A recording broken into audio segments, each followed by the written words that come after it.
Hey everyone, welcome back from commercial break here at Everything Earth, the #1 podcast right after the actual #1 podcast on the internet. As of recording, it's currently the 20th of February 2187, and if you're still up listening, damn, you better not have work in the morning, because how late it already is. We've decided to have our finishing segment be a little bit different today. We've been approached in the past about talking about people in a praising way, like politicians and such, for advertisements.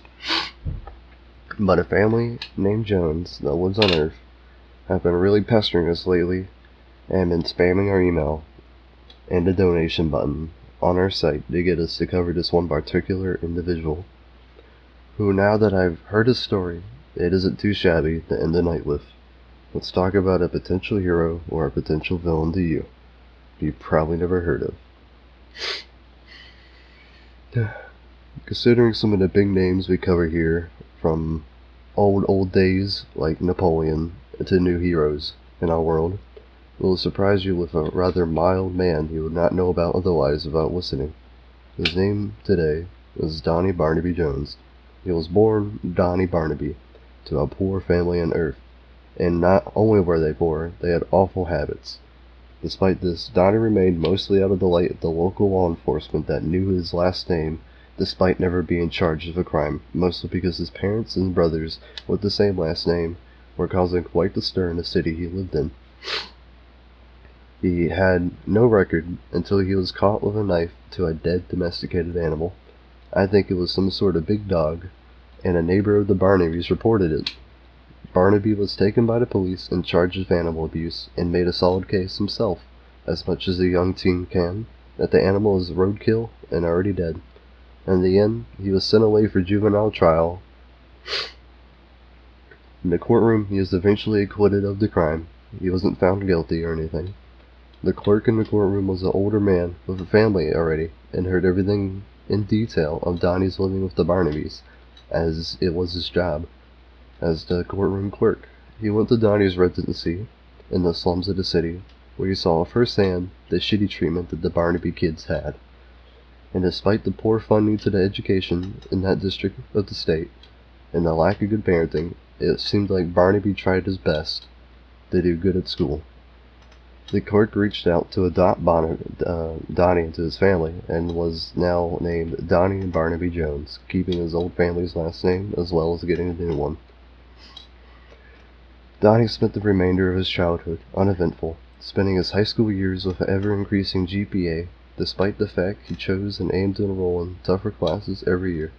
His new family was supportive and egged him on to try sports and different academics, where he found solidity in debate and playing basketball in the summer season, and then doing long-distance running in the winter seasons.